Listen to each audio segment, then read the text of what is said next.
Hi friends, ఈరోజు మార్కెట్కి వెళ్ళి కూరగాయలు తెచ్చుకున్నాను. ఏమీ లేకుంటే చూడండి, అన్నీ తీసి చూపెడుతున్నాను. మొత్తం నీట్గా సర్దిన తర్వాత వీటి ఒక్కొక్కటి ఎంత రేట్ పడ్డాయి అంతా చెప్తాను. లాస్ట్ వరకు చూడండి, మీరే షాక్ అవుతారు ఎంత అమౌంట్ అయిందో చెప్తే. చూడండి, అన్నీ నీట్గా సర్దేశాను కదా. ఇప్పుడు రేట్లు చెప్తాను.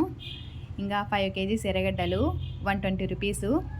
ఇంకా టమోటాలు 4 కేజీస్ తెచ్చుకున్నా 80 రూపీసు. ఇది ఒక్కొక్కటి 20 రూపాయలంట. 5 తెచ్చుకున్నాను. ఇది 15 రూపాయలు. ఇంకా ఇవి 15 రూపాయలు. హాఫ్ కేజీ తెచ్చుకున్నానని. అది 30 రూపీసు. ఇంకా ఇది 20 రూపీసు. పచ్చిమిర్చి 30 రూపీస్ అంట.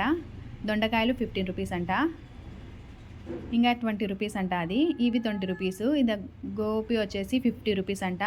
ఇంకా 5 రూపీస్ ఉంటే అది ఒక్కటి తెచ్చుకున్నా. క్యాబేజ్ చిన్నది ఇమ్మంటే ఇచ్చారు వాళ్ళు. ఇంకా 20 రూపీసు. ఇది 20 రూపీసే కరివేపాకు. 20 రూపీస్ గోంగూర. 10 రూపీస్ కొత్తిమీర.